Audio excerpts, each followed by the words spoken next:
Welcome, SeaRoxx. Well, I recently received an email from a viewer, and she wanted to know if I could do a video on an abstract beach painting tutorial. And, well, of course, it's right up my alley, so, I have to, right? Anyway, so join me today as we make an abstract beach painting, and I hope this helps Jenna. Now, let's dive in.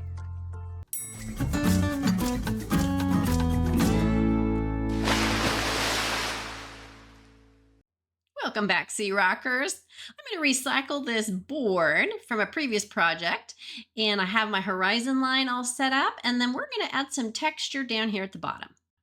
To add that texture, we're just simply going to use some modeling paste. Then you can put this texture wherever you want. I particularly am going to put it down towards the bottom as if it would be kind of like sand.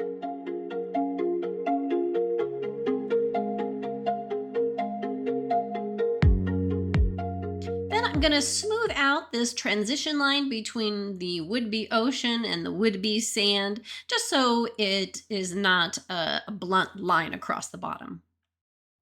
Once you're happy with that, then set it aside for a day and let it dry completely.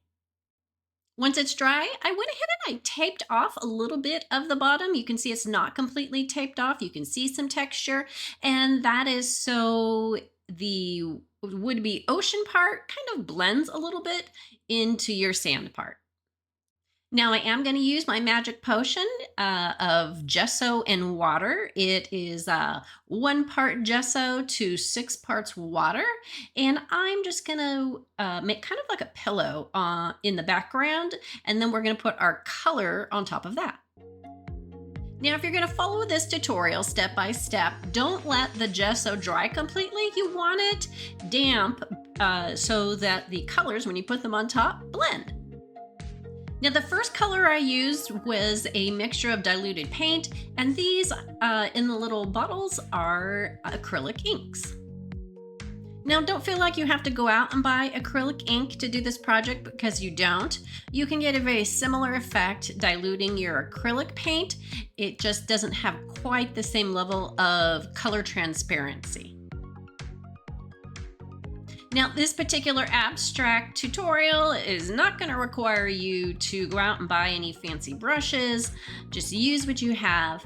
And when your paint is not moving the way you want to, give it a little spritz of water and it'll help loosen things up.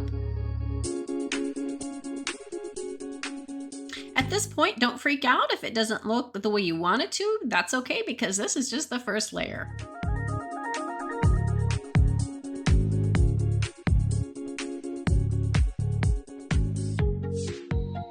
Here you can see my first layer dried, and some parts weren't covered the way I wanted them to be, and I can still see those spots, but that's okay. We're going to add more layers to it anyway.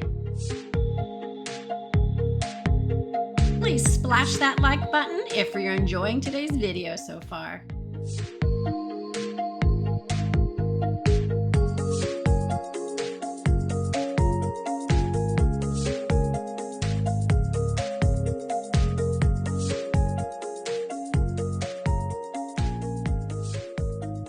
Now, by using the gift of gravity, we are going to mix these colors up. They're going to have a very organic and more natural feel than using a paintbrush.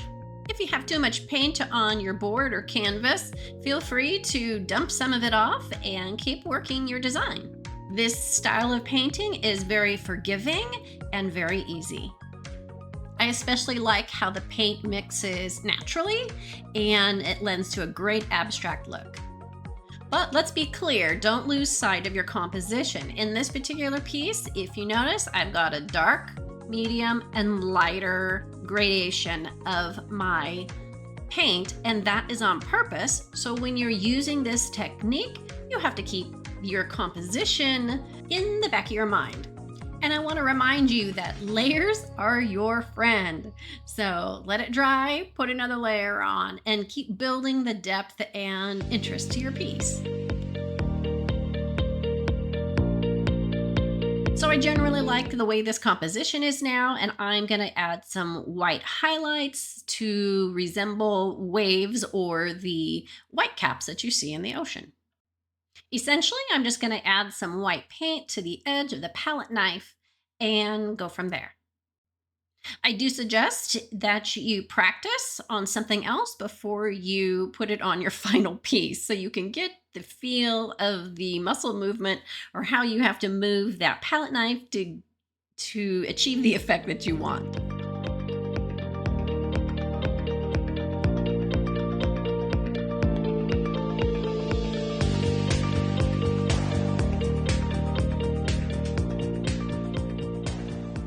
Don't be surprised once you take that tape off that you have a little bleed through, and that's okay because it's gonna, in the end, it's going to create a more natural look for your sand. All I'm doing is smoothing the line out a little bit so it's not so harsh.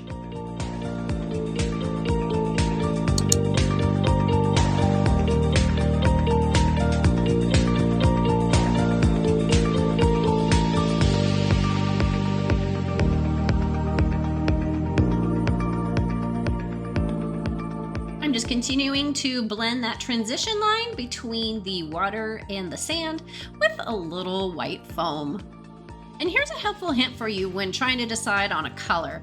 I'm going to take one of the colors that I used in the ocean and I am going to blend that with other colors, being a gray and a white, to give me the colors for my sky. So all of the colors will be harmonious and they won't clash. I've moved my horizon line down so it is now covering part of the ocean and we're going to paint the sky. Now I wish I had a really great answer and way to tell you how to do the sky, but really you can do the sky any old way you want. You could just paint it solid white or a light blue and it would be perfect. I got a little carried away with this sky and I tend to do skies intuitively. So this is a lot of intuitive painting. If you think about the darks being receding and the lights coming forward, so there's some fluffy clouds and there's some moody sky as well. I did end up using a mop brush to help soften and blend some edges.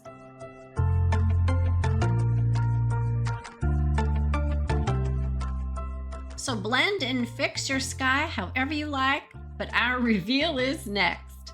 Hey, thanks for joining me today. I hope you enjoyed yourself and perhaps you're even inspired to try and create your own abstract beach. Thanks for the inquiry, Jenna. I appreciate you reaching out to me. If there is any questions, you can always leave them in the comments. I invite you to join the SeaRoxx family, like, subscribe, and share with your friends, salty or unsalted. You can find me on other social media platforms, as well as my website and my Etsy shop. And if you have any suggestions or things you would like to see, send me a message. Thanks for watching, and until next time, go beach or go home.